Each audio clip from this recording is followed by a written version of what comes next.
Hai, mau belajar Blender? Kamu di tempat yang benar. Saya pelatih kalian, Argo Sumarwoto.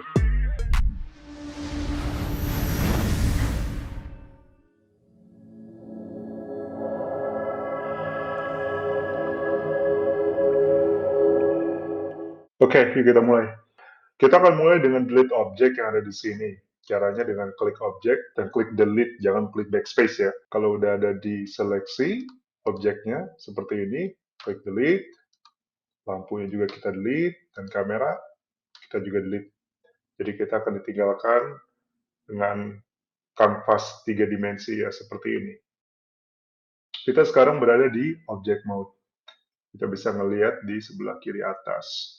Jadi awal-awal yang kita mau lakukan itu adalah untuk membuat objek. Ini adalah dengan menseleksi add yang ada di atas ini dan klik mesh atau hotkeys-nya yang paling gampang gitu ya, itu Shift A dan ada mesh-nya di sini. Nah, opsinya di sini macam-macam, ada plane, cube, circle, UV sphere, ecosphere, cylinder, cone, torus. Ini buat penggunaan untuk yang berbeda-beda ya. Jadi contohnya kita mau mengetahui bentuk dasarnya itu apa yang mau kita bikin. Contohnya, kalau kita mau bikin telur, ya telur itu UV sphere, bukan circle ya, circle cuma lingkaran doang.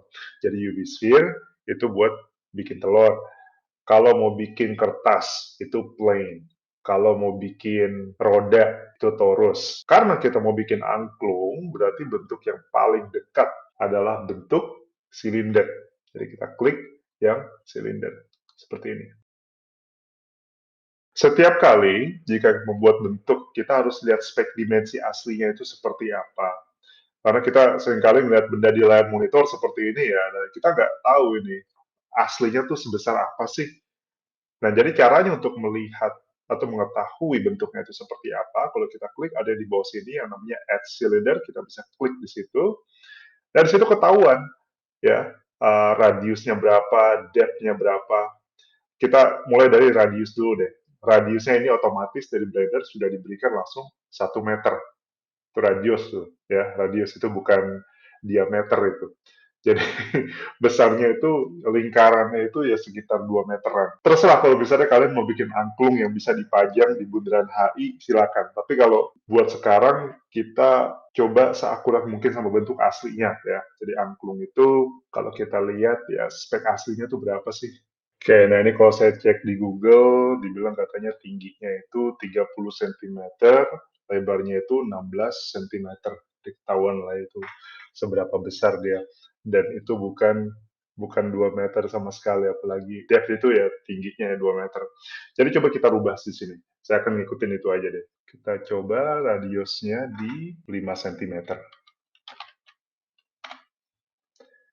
Depth itu tingginya kita coba dibilang 30 cm, kita ikutin aja 30 cm.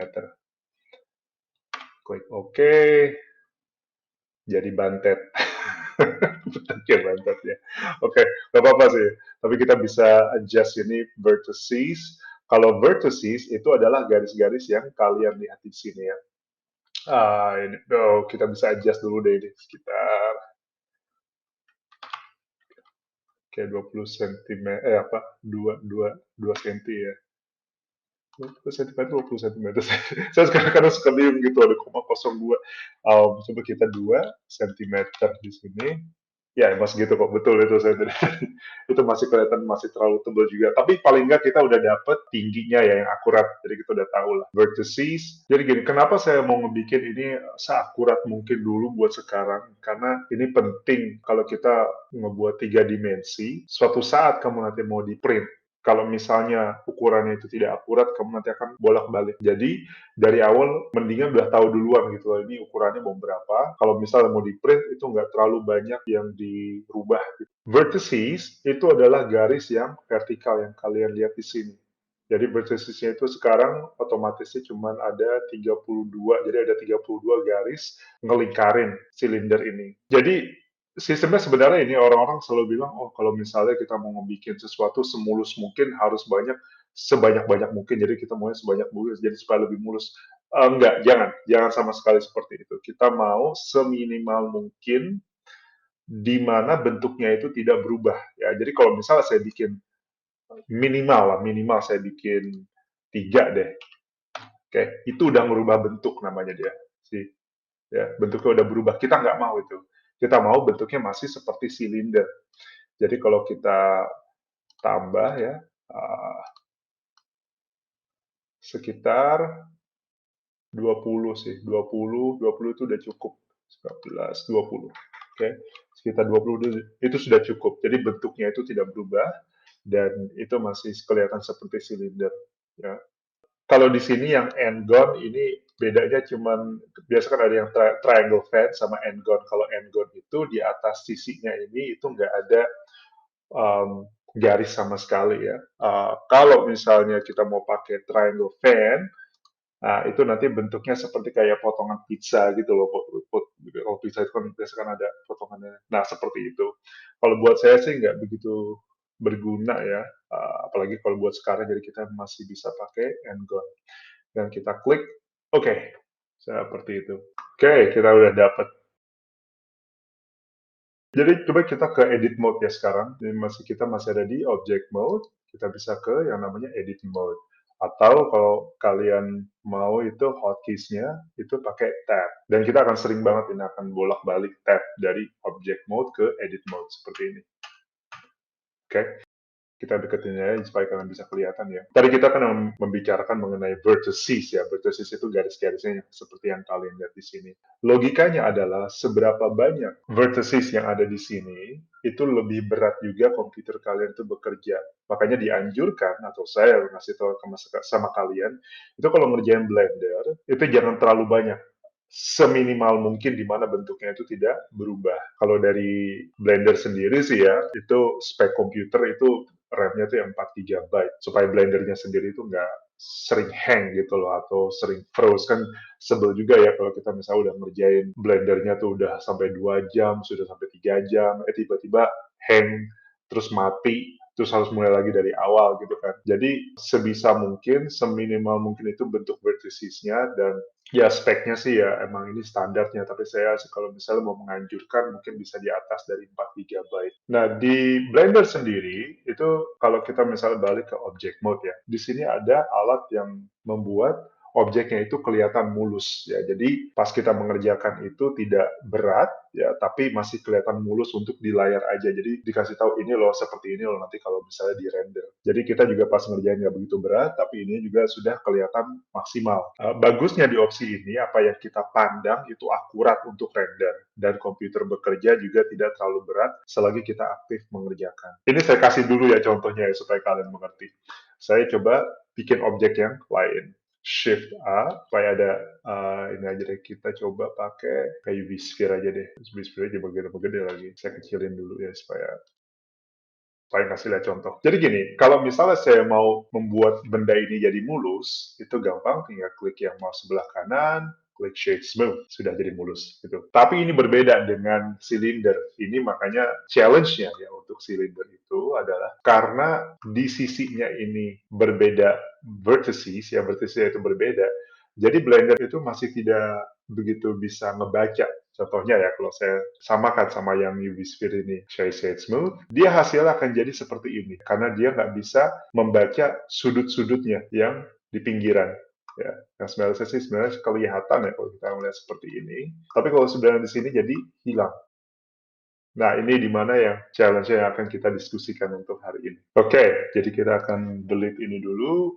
Nah, kita akan balik ke edit mode nih. Saya rubah balik ya jadi shape flat. Ini juga saya akan balik lagi ke edit mode. Jadi gini, angklung itu adalah musik yang dibuat dari bambu ya. Jadi bentuk bambu itu bukan cuma silinder yang padat seperti ini, tapi di dalamnya itu bolong. Makanya bisa mengeluarkan suara itu dari getaran tangan kita yang bergema di dalam bambu tersebut. Ini jadi pelajaran fisika. Jadi bentuk angklung itu juga nggak jauh dari bentuk asli bambu. Bedanya ada bagian yang dibolongin, dipotong dan dirakit. Terus nanti juga ada bagian juga yang dicat ya. Jadi kita yang bisa kita lakukan sekarang adalah untuk menseleksi vertex ini ya. Jadi caranya gini, di sini ada 3. Kalau ini adalah untuk menselect vertex, ini adalah untuk edge. Edge itu yang garisnya ya. Jadi kalau saya bisa seleksi ini, nah itu kelihatan kan ya. Nah, yang terakhir itu adalah untuk face atau yang sisi. Jadi kalau misalnya saya klik di sini, itu sisinya yang ke seleksi. Saya sering banget sih pakai vertices ini ya, vertex ya, vertex. Jadi itu ya vertex, vertices. Vertices itu kalau lebih daripada satu, kalau vertex itu satu.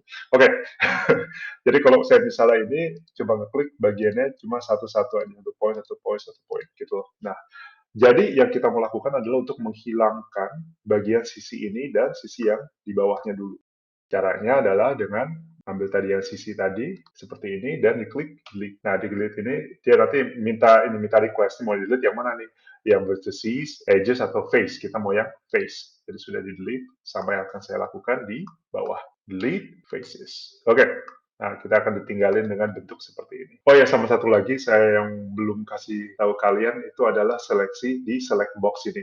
Jadi kalau select box ini dibagi jadi 4, yang satu ada yang tweak, select box, select circle, sama select lasso. Saya jarang banget pakai yang select lasso ini ya, tapi paling sering sih kalau nggak select box, saya yang tweak. Coba saya balik lagi ke vertex mode seperti ini ya. Nah, jadi kalau misalnya kalau saya cuman tweak, kita bisa begini, cuma select satu persatu supaya kita nggak ini yang bolak-balik ke sini terus ya. Itu dipencet W, dia akan berubah otomatis. Jadi select box W lagi, itu jadi yang lingkaran tadi, dirubah W lagi, itu jadi yang lasso. Nah, jadi perbedaan aja sih antara seperti itu. Kalau saya rubah lagi, ya, dan yang ini, oke, beda-beda aja sih. Oke, sekarang kita akan balik ke edit mode, dari edit mode ke object mode. Dari sini kita sudah ada bolongan, tapi belum ada masanya ya. Jadi kelihatannya jadi kayak seperti masih kayak kertas, jadi nggak ada ketebalan sama sekali. Nah, caranya untuk supaya bisa ditebelin, itu kita ke modifier properties ya. Jadi kalau klik di sini, add yang namanya solidify.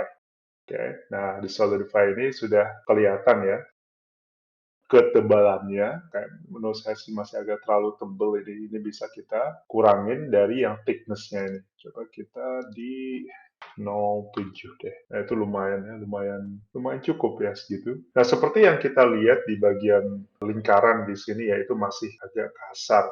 Jadi kalau saya ke edit mode, jadi kalau saya misalnya dari sini seleksi A ya, masih kelihatan kasar sekali di sisi-sisinya. Bisa kita haluskan ya dari shade smooth. Nah, tapi bentuknya jadi masih agak aneh ya, itu masih kelihatan juga tuh garis-garisnya di sini. Nah, itu bagaimana cara menghilangkannya? Sama seperti tadi, kita masih ke modifier properties, kita add modifier. Habis itu kita akan tambah yang namanya subdivision surface ya.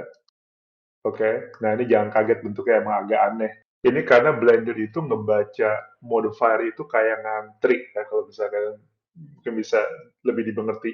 Jadi request-nya itu yang pertama dulu, habis itu yang kedua gitu ya. Makanya hasilnya seperti ini. Jadi kalau kita misalnya kita tukar posisinya, coba kalau yang subdivision surface kita taruh di atas. Caranya adalah dengan klik di sini dan kita coba ke move to first. Dia jadi ngebacanya yang pertamanya itu adalah yang dimulusin dulu, keduanya itu baru dikasih ketebalan. Jadi kalau kita sudah puas, ya kita bisa apply modifiernya. Jadi caranya nanti diklik di sini dan itu udah di-apply. Ini kalau kita udah puas, ya. Jadi kalau misalnya kalian masih belum puas, mau di-adjust lagi, di-adjust aja dulu. Misalnya kayak sekarang nih, masih agak kasar, mungkin saya mau tambah lagi di sini jadi supaya lebih halus. Oke, nggak apa-apa. Tapi kalau saya misalnya sudah puas, baru nanti di-apply. Dan di-apply-nya juga jangan dari bawah dulu ya. Itu sama seperti tadi, kayak saya bilang harus ngantri. Jadi dari atas dulu apply, dan apply. Dan kalau sudah seperti ini, kalau kita misalnya balik ke edit mode, dia jadi bentuknya jadi berbeda dari yang tadi.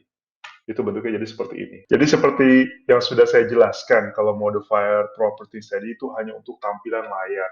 Seperti yang saya sudah jelaskan di awal-awal, ini bekerjanya untuk memudahkan kita. Jadi saat kita lagi aktif mengerjakan Blender. Tapi bukan artinya ini akan jadi hasil rendernya. Nah, kalau sekarang, ini sudah jadi hasil seperti render itu jadi seperti apa. Dan ini sudah jadi, kira-kira sudah, kalau kita balik lagi ke object mode, ini curve itu masih agak aneh bentuknya ya. Dia masih agak belum tegas tegas. Kita masih bisa tegaskan itu. Nah, jadi caranya untuk menegaskan itu ke edit mode, ada yang di sini namanya loop cut. Nah, loop cut itu dia menambah cutnya itu supaya jadi jelas ini mau jadi sikunya ini akan jadi setegas apa sih? Ya, jadi kita bisa tambah di sini. Caranya adalah kalau kita klik dan kita nggak mau di sini, saya maunya tuh di atas sini. Jadi kita bisa klik tapi jangan dilepas, tarik aja ke atas, terus sampai posisi yang kita mau. Kalau kita sudah puas, kita lepas.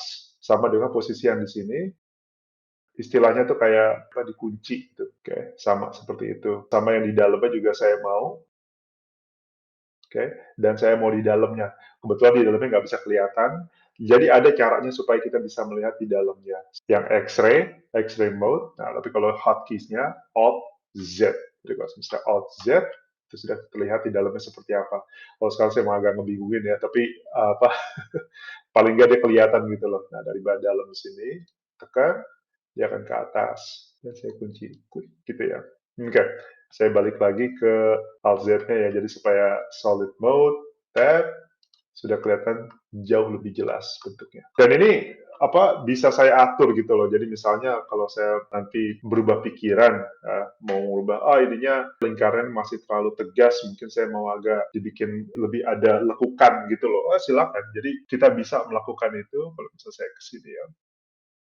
Caranya adalah dengan seleksi supaya buat lu saja ya, buat kalian nanti. Ini mungkin bisa dikeatasin gitu loh, atau dikecilin, itu bisa. Jadi semuanya itu masih bisa diatur ya.